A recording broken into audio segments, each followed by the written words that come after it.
Hey gang, welcome back. Got a pretty busy week with lots going on. One thing I'm doing is making another mandolin armrest.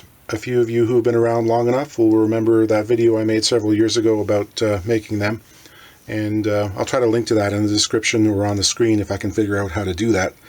This I think will be my 5th or 6th of these in 3 years. And it strikes me that I should probably find a way to do them slightly more efficiently. The actual profit on a little tiny part like this is really small. After I've paid for my time and the materials cost, I probably make maybe $3, $5. So, I have to find a way to make them in less than an hour to be profitable. I've had people suggest that I could actually have these made on a CNC machine. And that to me didn't seem like a great idea. There's a whole lot of time invested in making a part on a CNC. Unless you're making 500 of them, I don't see how it would be beneficial. There's a lot of checking and rechecking and making sure it's in the right place before the router starts up. Then there are 2 other operations that have to take place. I have to bevel it and also turn the thing over and cut with a cove cutting bit, which means that I'm sitting there changing the bits out on a CNC, which I don't actually have because I don't have room for a CNC machine. And I don't really want to be making these in the hundreds, to be honest. If I wanted to do that, I'd be better off at a cabinet making shop and get a dental plan. So, given that I make 2 or 3 of these a year, it just sort of makes sense to take my hand building process and make it a little bit more streamlined. Still using the template I made for that very first mandolin, and it's got a very critical shape on it. This is the exterior shape of a Gibson, lower bout of a Gibson mandolin. It works for both the F and the A styles. And I leave a little bit of information on the template here just to remind me the next time I pick it up, where the hole should be, the thickness and that kind of thing. So I thought about making a router jig that would do some of that, just a handheld router jig. These parts are so small that using them on a router table, you have to fit them into something so that your hands are safe, and that takes time. And again, you have to flip it over and stuff. So it seems that in this case, building them by hand, cutting them out by hand and sanding them is actually the quickest. In small batch production, time spent measuring is time wasted. And anytime you can get a ruler out of the process where you have to sort of figure out where something is, you're ahead of the game. So I've made up this little drilling jig here. Just took an offcut of the same material, drilled those holes out once very carefully on the drill press, glued and screwed it to the flat surface, and there's a line on here which matches the center line I've taken from the template. If I was doing a lot of these, I would get a couple of toggle clamps on the other side. I could just pop the blank in, clamp it down that way. But because I'm only doing a dozen, and that'll likely last me 5 years, I don't feel bad about the extra 10 seconds it takes to use F-clamps. And just clamp it to the edge of the bench. I put a depth stop line here for the drill bit, and I've also got the diameter, the correct diameter here marked too. That means that I don't have to actually measure the protrusion every single time. It's the kind of thing like luthiers are extremely jiggy people. We've got lots of jigs, and you forget what stuff is for.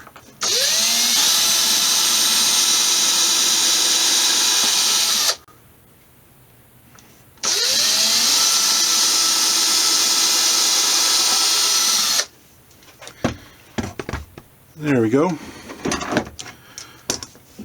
That took less than a minute. Would have taken me about 5 minutes in my previous way.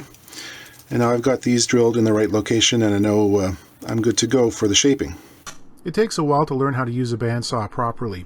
Speed does come with time, but you can't rush it because then it's unsafe.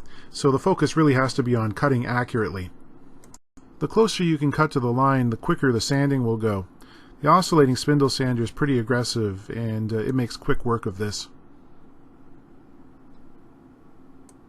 Shaping the outside surface really does need to be done on a disc sander. If you try to use a drum, you'll end up with all kinds of bumps and dips.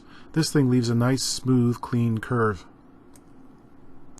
I taped and superglued a number of these to a board so that I could route the inside cove one after another in quick succession and not have to stop.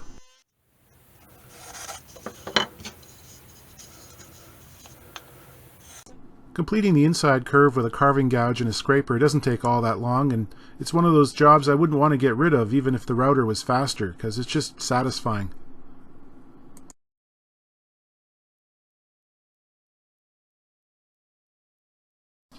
And I know for certain that hogging off most of the waste with a block plane is definitely faster than a router on the outside. In curly maple, a clean cut with sharp hand tools means there's less sanding to do. I'm applying a dark stain to make the flame figure really stand out. Most of this will get sanded back after it's dry. The top on this mandolin is solid black, so I'm picking a dark garnet color from the sunburst area to work with and complement it.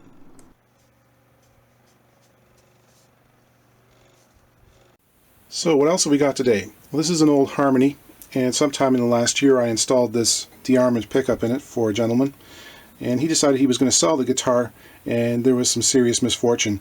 He was literally picking it up off the stand to hand it to the buyer when it fell, and it cracked. Now, there are a number of repaired cracks in the soundboard. This one's kind of awful, though. It runs from along just the edge of the fingerboard here. You can see it's pushed through the rosette and into the sound hole, and that's not good, because at that point the end of the neck is free and doesn't resist the string tension anymore, and the action comes up. So we got to fix that. But the other thing, the main thing, is we're going to remove this and put it in another guitar.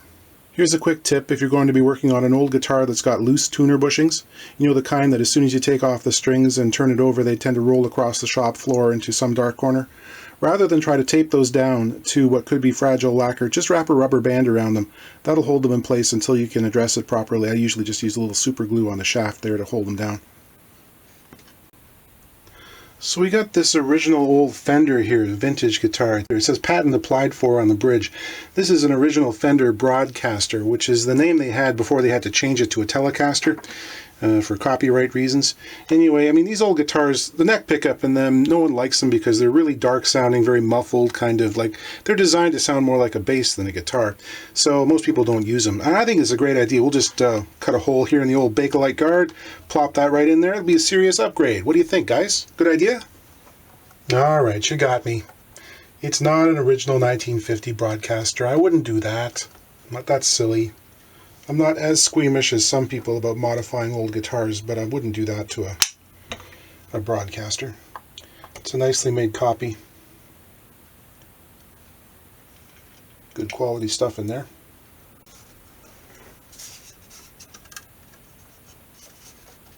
They're a little bit more chippy than modern plastics. You know what, I might actually have to take the neck off to get that off there. It's got a warm-off neck on it. It's a 1959. It's like a roasted maple. I really like that profile. The body's by MJT, and they did a really good job. It's a one-piece ash body, and the aging and lacquer checking is fantastic. Some people suggest that you can get by doing guitar electronics with a 25-watt iron. Not really, especially when you're trying to remove wires from the back of a pot, especially if there's a lot of solder on it. You need more heat than that. With the pickup removed and the neck in place, I can run a straight edge along both sides of it to give me some lines and then derive a center line. Early in the guitar repairer's career, they have to learn that there'll be instances where you'll do a lot of work on a guitar and the customer will eventually undo all that work and or sell it from under you in a trade or something. So you can't get too sentimental about this stuff. This is actually pretty involved little system I came up with at the time to hold this thing in the right place in that sound hole. It's got springs and adjusted shims and stuff because it was a narrow spacing for the guitar, and it had to be in just the right spot and also the right height, and that was not easy. But we are moving on. I will get rid of these. Next thing we're going to do is actually get rid of this base plate as well. I'm drilling out the rivets here gingerly. You don't want to go too deep. Those rivet holes are actually about 5/1000ths of an inch too small for a standard P90 screw, and I had to drill them out a little bit, being very careful, obviously. But now that'll work well.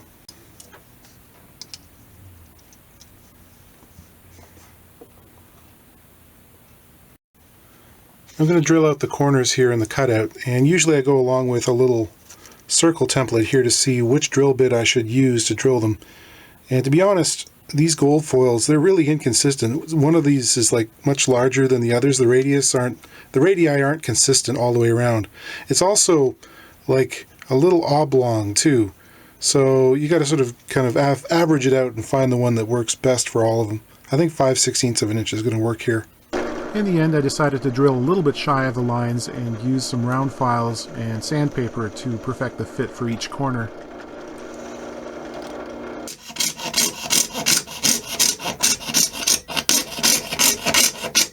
Isn't that a nice sound? I figured that it was probably quicker just to cut things out with a jeweler's saw and file to the lines rather than making up a specific router template for this particular pickup. I'd never use it again. I needed to extend the pickup cavity a little, so I taped and superglued on this piece of plywood to act as a straight edge for my template guided router bit. That worked fine. This maneuver though is for the experienced router user only. You don't want to be tipping the router base, and you also have to know which way to feed the bit so it's not going to catch or kick back. A fully enclosed, like a rectangular recess, would be safer for the beginner. I'm redoing the copper shielding here in the cavity, which obviously I had to remove before doing the routing. I noticed that originally this was shielded, but there was no wire running back to the control cavity. So although there was copper, it wasn't actually grounded, and functionally it wasn't doing anything. So after getting that all done up, I soldered in a wire here. Similarly, I like to ground the channel through which the wire runs. So I'll put a solder point there and connect the wire to the back of the volume pot so everything is grounded. These pickup screws are very delicate, so you wouldn't want to try driving them straight down into that hard ash wood. Here I'm just rotating them a few times to give myself a mark, and I know I'm in the right location to drill the pilot holes. The last part of the shielding scheme is some copper tape on the underside of the pickguard that runs over the trough. There we have it. One original gold foil pickup installed, ready to go. That fits nicely. Looks pretty good. One thing to consider with these original dearmament pickups, if you find one from a 60s guitar, especially the sort of the smaller kids guitars, be aware of the pole piece spacing on them. A full-size Fender scale guitar, like we're just on the inside of those outside E's here, so I measured to make sure we were okay. You do the same before you cut a big hole in your guitar. Save yourself some grief. I think that looks good. And put a couple of coats of lacquer on this guy here. Let that dry up for a few days, cure, and then I can buff it out.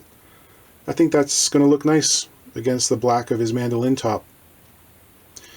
And it's good to have a bunch of these things on hand kicking around for future use when I need them. It'll speed up the process a little bit. So I'll play a few things on this so that you can hear what that sounds like. And thanks for watching. I will see you again soon.